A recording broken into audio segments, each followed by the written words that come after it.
today? I hope great.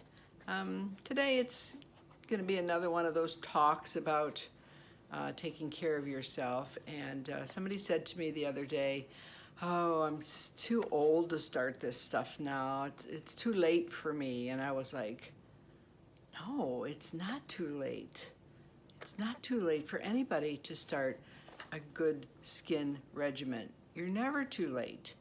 Which brought me back to a story of a transformation that I did when I sold Mary Kay makeup cosmetics. And most of my jobs pertain to, makeup or something, but I did have other jobs. I was, jack of all trades, master at a few. But Mary Kay was just not my favorite job.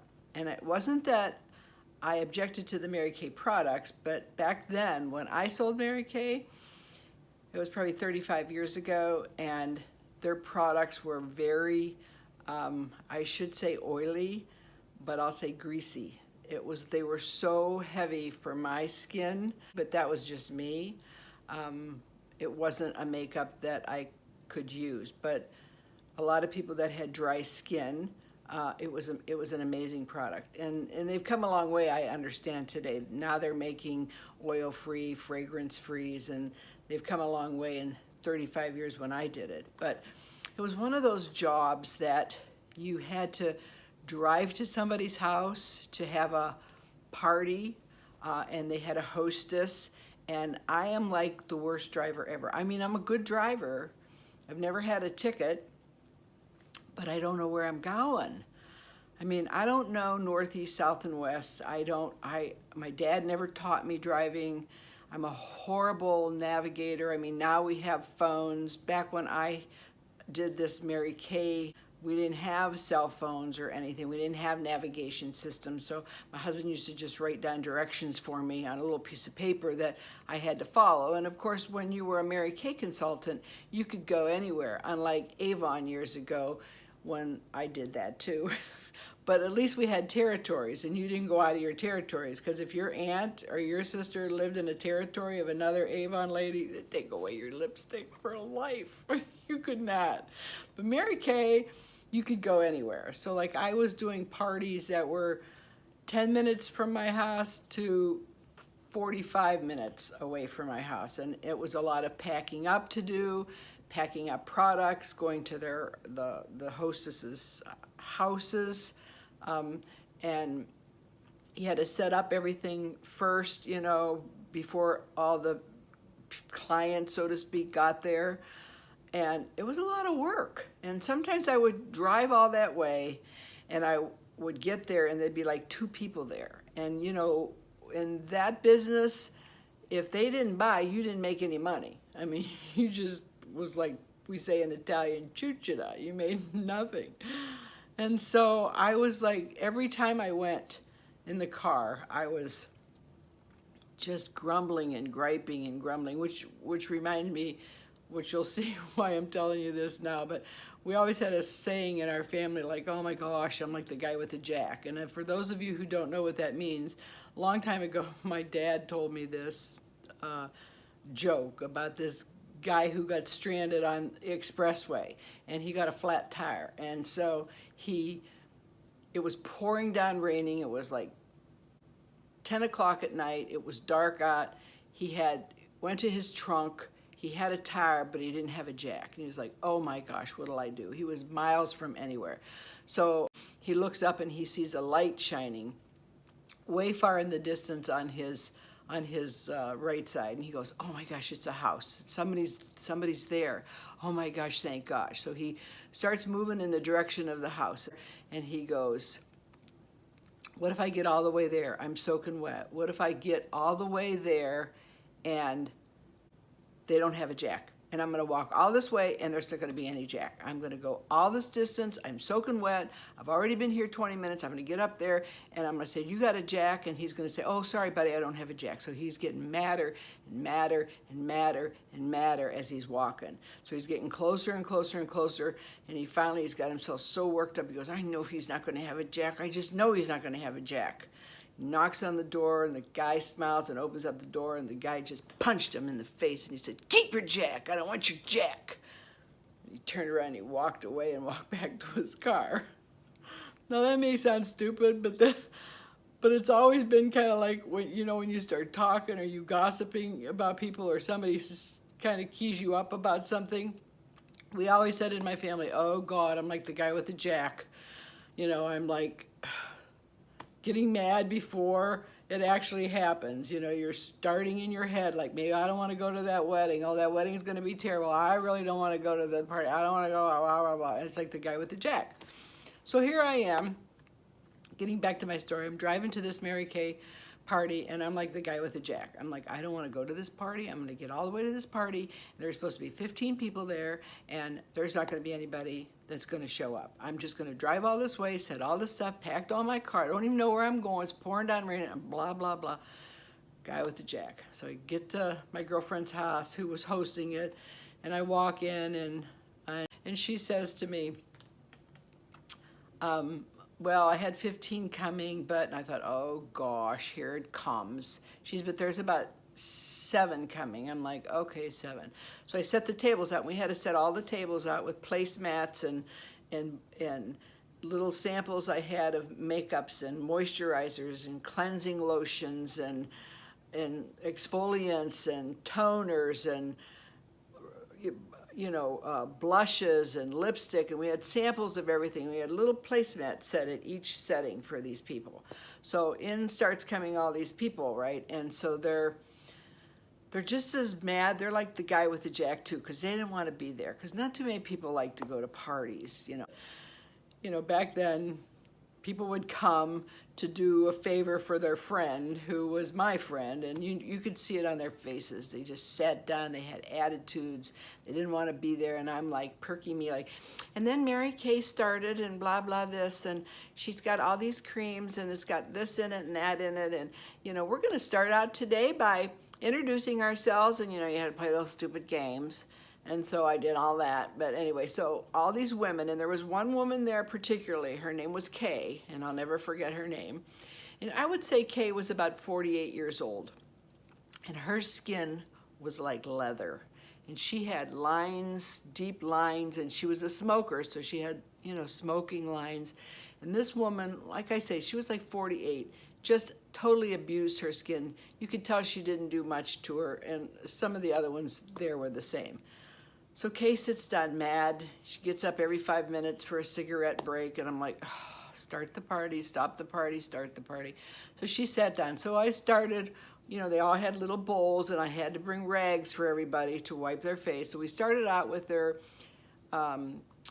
cleansing cream to wash all their makeup on and get down to the bare canvas, as I called it. So they all washed their faces, put on this cleansing lotion, which was really quite emollient. I mean, it was really quite the cream back then. It was really good. So we started with the face cream and washing the face, and then they had the little bowls, and they put the water on their face to wash it off, and then their towels to wipe it all off, and they did that process. And then I would give them an astringent, like they had an astringent. There was a process. I can't remember the exact order of it. Anyway, they were just as they were going through this now, they're all like going from this attitude, and now all of a sudden they're all like kind of like looking at Kay over there. And so as Kay started to put on each product, she started getting up less, going for a smoke, and she was like getting creamier and creamier, and her face was just starting to, because I would do back then even 10-second rule, apply this on you, stimulate, they were all like applying it 10-second, they were going, oh, by the time they started, they were like 1, 2, 3, by the time then I was getting through, they were like really excited because they could see that their faces were starting to glow and they could see a difference, but not like this Kay woman. So I could hear them going, okay, okay. So I didn't know if they were saying, okay, or okay, this is working. I don't know. But anyway, when Kay was done, we did the makeup, and I wasn't really supposed to do, palettes and stuff like that, but I I did the whole gamut that night. I thought, I'm going to go for it. So I did Kay all up, and her skin was so, I mean, I would say a 65 to 70%, that's a big percentage different than when she sat down there. And everybody was like, OMG, look at her skin. I mean, and even Kay couldn't believe it. And they were going, oh, Kay. It was the best party I ever had. I sold like hundreds of dollars of product that night for Mary Kay, just because of Kay. I mean, she became my best friend. Well, not friend, but my best customer. And ordered for me like for probably 2 years before I actually got out of doing it. And then I transferred her to somebody else. But her skin was absolutely amazing, amazing.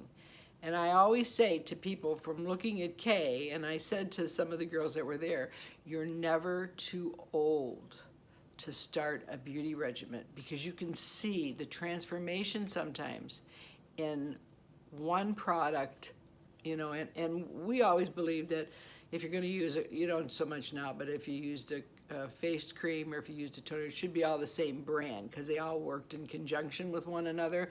I don't think they believe in that so much now because we use, you know, this face wash and that moisturizer, whatever works for us. But the point of the story is that you never think that you're too old to start a beauty regimen, because you're not. And if Kay can do it, you can do it.